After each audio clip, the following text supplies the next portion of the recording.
champion भैया back to back champion under nineteen Asian কাপে भैया बैक टू बैक इंडिया रे भैया बैक होगा मारे भैया যেতে আর সুযোগ আর এতে হোগা মারি দের भैया অস্ট্রেলিয়া সকালবেলা মারি দিল দুপুরবেলাতে বাংলাদেশে মারি দিল বড় মারে ছোটর মারার মাঝখানে মাইয়ারও মারা খার খালি জায়গা মতো যেতের জায়গা জিন্দি হাতের হিন্দি বড়ি দের भैया ওফ সকালবেলা বাংলাদেশের লগে যখন খেলাটা শুরু হলো বাংলাদেশের ব্যাটিং করতে দিল 198 রানে বাংলাদেশ মোটামুটি 49 ওভার এক বলে অল আউট হয়ে গেছে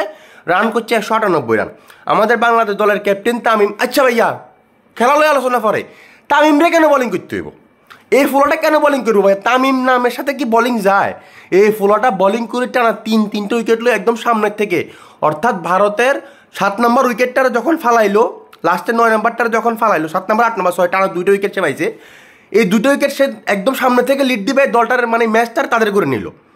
তারে একদম লাভ ইউ একদম ক্যাপ্টেন্সির সর্বোচ্চটা সে করছে আর বাংলাদেশ দলের ডেডিকেশন প্লেয়ারদের ডেডিকেশন ছিল সর্বোচ্চ লেভেলের ভাইয়া একটা দুটা মিস হয়েছে মিস হওয়া খেলার অংশ এটাতে আহামরি কিচ্ছু না তোমাদের এই বয়সে মিস হইতে পারে ভাই তোমাদের জন্য অনেক বেশি শুভকামনা ব্যাক টু ব্যাক তোমরা চ্যাম্পিয়ন ভাইয়া একবার চ্যাম্পিয়ন টানা দুইবার চ্যাম্পিয়ন ভাই তোমাদের থেকে এই চ্যাম্পিয়নের মুকুট নেওয়ার মতো এখনো শক্তি এখনো হ্যাডাম ইচ্ছা কারো হয় না যেচ্ছা ইন্ডিয়া হইব যেচ্ছা যে দল হইব ভাইয়া অসাধারণ খেলছো দুর্দান্ত লেভেলের খেলছো তোমাদের এই খেলার জন্য তোমাদেরকে একদম লাভ ইউ যথেষ্ট ভালো খেলছো তোমরা যথেষ্ট পরিমাণ ভালো খেলছো তবে খেলার ভিতরে যে ডেডিকেশন তোমাদের দেখছি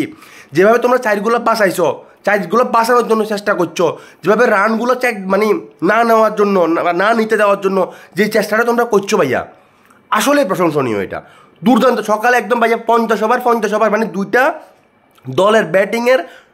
সব মানে সম্পূর্ণটা দেখছি ভাইয়া সম্পূর্ণটা দেখি মানে আজকে কথা বলতেছি খুব ভালো লাগতেছে ভাইয়া আমি কোনো টেস্ট খেলা দেখিও না ভাই খালি শুনছি যে ভাইয়া অস্ট্রেলিয়ার 10 উইকেট এখন মারা দিছে শেষ আমি জানি যে এখানে মারা একটা খাই যাবো গই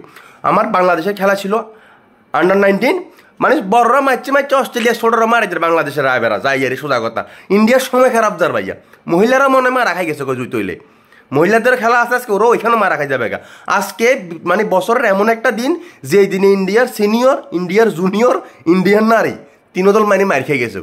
যাক অভিনন্দন বাংলাদেশ ক্রিকেট টিম अंडर-19 তোমাদের জন্য তোমরা তোমাদের সর্বোচ্চটা করছো দুবাই ইন্টারন্যাশনাল স্টেডিয়ামে তোমরা তোমাদের সর্বোচ্চটা করছো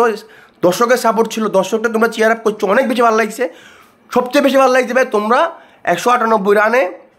অল আউট হয়ে যাওয়ার পরও তোমরা আসলে মানে চিন্তা করো না যে ম্যাচটা হারিয়ে যাবা প্রতিটা ওভারে 4 রানে যখন 1 উইকেট চলে গেছে ইন্ডিয়ার তখন থেকে তোমাদের ভিতরে শুধুমাত্র জয়ের একটা চিন্তা ভাবনা দেখছি আমি মিস করছো মিস হয়েছে একটা দুইটা রান আউট মিস হয়েছে কিপিংয়ের ক্যাচ মিস হয়েছে একটা দুইটা হইতে পারে এটা ডাজেন্ট ফ্যাক্ট তবে ম্যাচটা হারিয়ে গেলে হয়তো বা এটাই হয়তো বা বড় একটা কারণ হয়ে যেত এই জিনিসগুলো একটু খেয়াল রাখতে হবো যথেষ্ট ভালো খেলছো ভাই ইন্ডিয়ার হোগা মারলেই ভালো লাগে সোজা কথা হচ্ছে যেতে ইন্ডিয়ার হোগা মারবো ভাই হাতে রে মানে আই লাভ ইউ আর যদি নিজের দেশে মারে ভাইয়া তাহলে তো কোনো কথাই নাই একদম টানি আনি বুকে ধরে রাখতে হবো ভাইয়া সম্পূর্ণ খেলা দেখছি সম্পূর্ণ উপভোগ করছি back to back champion Bangladesh tiger under-19 তোমরা বাংলাদেশের ভবিষ্যৎ হইবা অন্ততপক্ষে এই अंडर-19 যারা খেলতেছে ভাইয়া বাংলাদেশ ক্রিকেট বোর্ডের কাছে আবেদন এদের যাতে একটু পরিচর্যাটা ঠিকভাবে করেন अंडर-19 বাংলাদেশ চ্যাম্পিয়নে বড় হইলে এরপরে খেলার কোনো দায়িত্ব বেশ থাকে না সব আগলি যায় গই এটা কেন বুঝি না যে ছেলেটা अंडर-19 এত ভালো খেলতে পারে अंडर-19 বাংলাদেশ চ্যাম্পিয়ন করতে পারে ওই ছেলেটা বড় হইলে কেন তার খেলার দাস নষ্ট হয়ে যায় কেন তারা আপনারা পর্যবেক্ষণ করতে পারেন না আর পলিটিক্সটা কোথায় খেলেন রাজনীতিটা কোথায় করেন আপনারা ওগুলো বন্ধ করেন খুব ভালো লাগছে ভাইয়া ধন্যবাদ